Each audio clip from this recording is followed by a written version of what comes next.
जय गुरुदेव। आप सभी को कैसे हैं आप सभी। जैसा कि हम जानते हैं कि बच्चों को डिफरेंट तरह की एक्टिविटीज़ करवानी चाहिए, तो हमने सबसे पहले आज स्टार्ट करी है कि हमें सबसे पहली जो एक्टिविटी है जो 6 महीने के बाद से ही हमें स्टार्ट कर देनी चाहिए, वो है रीडिंग की एक्टिविटी। रीडिंग, जी हाँ, पढ़ना, पढ़ाना। ये एक ऐसी एक्टिविटी है जिसमें आप बच्चे को बहुत अच्छे तरीके से इंगेज कर सकते हैं और साथ ही साथ आप भी बहुत सारी नई नई चीज़ें सीख सकते हैं। तब सबसे पहले बात ये होती है कि रीडिंग ही क्यों करनी चाहिए। रीडिंग करने से क्या होता है, आपके बच्चे का जो माइंड है, उसकी आंखें, उसके कान, उसके सेंसरी ऑर्गन्स भी उस डायरेक्शन में चले जाते हैं।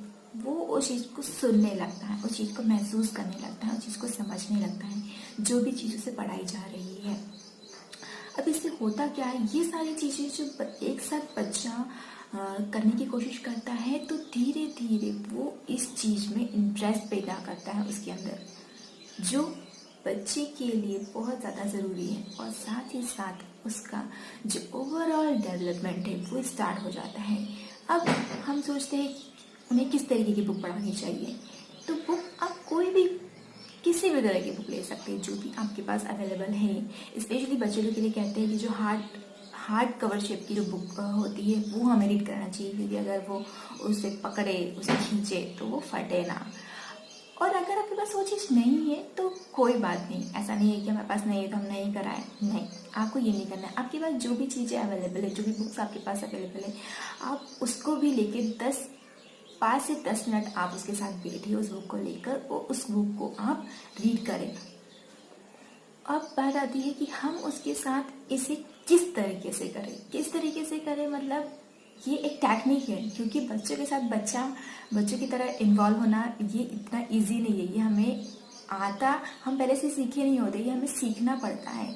तो हमें किस तरीके से बच्चे को पढ़ाना है, सबसे पहले तो आप अपने माइंड में ये बात फिक्स कर लीजिए कि हमें उन्हें पढ़ाना नहीं है, हमें एक इन्वायरमेंट उनके चारों तरफ क्रिएट करना है। यस, इन्वायरमेंट जब आप उसके सामने चारों तरफ क्रिएट करेंगे तो वो अपने आप उस चीज़ में इंगेज होते जाएगा। आप उस स्टोरी को या फिर जो भी किताब आप पढ़ा रहे हैं उसको एकदम फीलिंग के साथ पढ़ाइए। जब आप उसको फील करते हुए पढ़ेंगे ना, तो बच्चा अपने आप ही उस नई चीज़ के प्रति अट्रैक्ट होगा। उसके साथ आप उसे इमोशंस के साथ पढ़ाइए। जैसे कि कोई इमोशन आए, खुशी का, तो आपको हंसना है, अपने चेहरे पे एक्सप्रेशंस लेकर आने हैं। जब आप हंसेंगे तो बच्चा खुद हंसेगा कि अगर मेरी माँ हंस रही, मेरे फादर हंस रहे, तो I should be happy, I should be smile. तो इस तरीके से आप उसके साथ हंसेंगे तो वो भी हंसेगा। अगर कुछ आश्चर्यजनक कुछ आ गया है तो आपको ऐसा हो माय गॉड, ऐसा होता है, फिर आपको उस तरीके का एक्सप्रेशन उसके साथ देना है। इस तरीके की इमोशंस बॉन्डिंग उसके साथ आपको क्रिएट करनी है, डिफरेंट शेप में, डिफरेंट अपने फेस एक्सप्रेशंस के साथ में, इमोशंस के साथ में। जब आप इस तरीके से बच्चे को पढ़ाएंगे तो उसके अंदर आप खुद देखेंगे कि उसके अंदर बहुत सारी चीज़ें इस तरीके से होंगी कि आप खुद ही नहीं समझ पाएंगे कि मतलब ये कैसे हो रहा है, क्योंकि ये उसकी जो ब्रेन है उसको काम करने के लिए प्रेरित करना है कि यस, इस तरीके से होती है चीज़ें। उसको समझने के लिए वो प्रेशराइज करता है कि इस तरीके से आपको समझना है। अब हम बात करते हैं कि क्या हमें प्रेशर बनाना चाहिए बच्चे के ऊपर कि पढ़ने के लिए, क्योंकि आज का जो समय है हम चाहते हैं कि हमारा बच्चा बहुत इंटेलिजेंट हो जाए, बहुत अच्छी तरीके से वो रीड करना सीखे, ये करना, हर चीज़ में एक्टिव हो, हर सारी चीज़ें एक साथ कर ले। बट ये पॉसिबल नहीं है। हर बच्चा यूनिक है, हर बच्चा एक ही तरीके से इस दुनिया में आता है, वो अपने साथ बहुत सारी क्वालिटीज़ लेकर आता है। आपको उसको एक हेल्दी इन्वायरमेंट देना है, ना कि उसको प्रेशराइज करना है कि हमें ये करना है, हमें ये पढ़ना है, हमें ऐसा करना है, हमें वैसा करना है। ये चीज़ हमें बिल्कुल भी अवॉइड करनी है, क्योंकि इससे एक नेगेटिव थॉट हमारे दिमाग में भी क्रिएट होता है और यही थॉट हमारे बच्चे के दिमाग में भी क्रिएट होता है धीरे धीरे। अब हम बात करते हैं कि अगर आपके घर में कोई छोटा बच्चा है, मीन्स आपके छोटे बच्चे से लेके थोड़ा आपका जो बड़ा बच्चा है अगर है, तो उसको भी आपको बोलना है कि अपने जो भाई है, बहन है, उसके साथ में वो एक्टिविटी करे, उसके साथ उसको पढ़ाए। वो भले ही नहीं समझ पा रहा है, लेकिन अगर वो अनारामी पढ़ रहा है, गिनती पढ़ रहा है, कुछ भी अगर वो पढ़ रहा है, राइम्स पढ़ रहा है, तो वो इंजॉय होकर उस चीज़ को फील करेगा, उस चीज़ को सुनने लगेगा। और आप ये चीज़ डिसाइड कर लीजिए कि अगर आप कोई भी बुक या कोई भी चीज़ उसको पढ़ा रहे हैं, तो आप उसको अलग अलग लैंग्वेज में भी उसको पढ़ाना स्टार्ट करें, क्योंकि लैंग्वेजेस का इफेक्ट बच्चों पे के बहुत ज़्यादा अच्छा पड़ता है। आप डिसाइड कर लीजिए कि मैं हिंदी में पढ़ाऊंगी, उसके पापा इंग्लिश में पढ़ाएंगे, या फिर आप कोई भी अदर लैंग्वेज, पंजाबी, मराठी, या फिर और भी जो भी लैंग्वेज आप यूज़ करते हैं, जो भी आप सुनते हैं, जो भी आप बोलते हैं, उस लैंग्वेज में भी आप उसको पढ़ा सकते हैं, उस स्टोरी को, उस पुस्तक को। क्योंकि जब वो different different words, different different चीज़ें अपने आसपास सुनेगा कंटिन्यूसली, तो वो चीज़ को समझने लगेगा। अब हम बात करते हैं कि ये चीज़ें हमें कितने समय के लिए करनी है, कितने समय के लिए, कि बहुत ज़्यादा दम हमें इस तरीके से नहीं करना है कि नहीं हमको तो पूरा बैठ के पढ़ाना ही है। अब 6 महीने का बच्चा कितना पढ़ेगा, आप ही बताइए। नहीं, 6 से 1 साल, 1 साल से 2 साल, 3 साल, ये एक टाइम ड्यूरेशन है जब बच्चों के अंदर हमको इंटरेस्ट पैदा करना है। उन्हें हमें पढ़ाना नहीं है, हमें उनके अंदर इंटरेस्ट पैदा करना है। जब वो उनके अंदर इंटरेस्ट पैदा होगा, तो वो अपने आप ही चीज़ों को एनालाइज करेंगे, अपने आप ही चीज़ों में इंटरेस्ट लेकर उसे पढ़ने लगेंगे। तो हमें 5 से 10 मिनट, 10 से 15 मिनट, धीरे धीरे आप इस टाइम को बढ़ाते जाएं।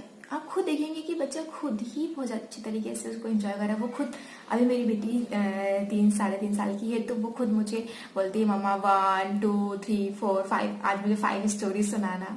तो मेरे लिए थोड़ा सा ये हो जाता है कि 5 स्टोरी का तो ना, बट ये आप धीरे धीरे करेंगे तो आपको ये प्रैक्टिस बहुत अच्छे तरीके से हो जाएगी। तो 5 story, 1 story, 2 story, 3 story, 4 story. अब मैं कंटिन्यूसली उसको एक तरीके की स्टोरी सुनाती हूँ, कभी कुछ अलग स्टोरी सुना देती हूँ, कभी कुछ अपने मन से बना के स्टोरी सुनाती हूँ।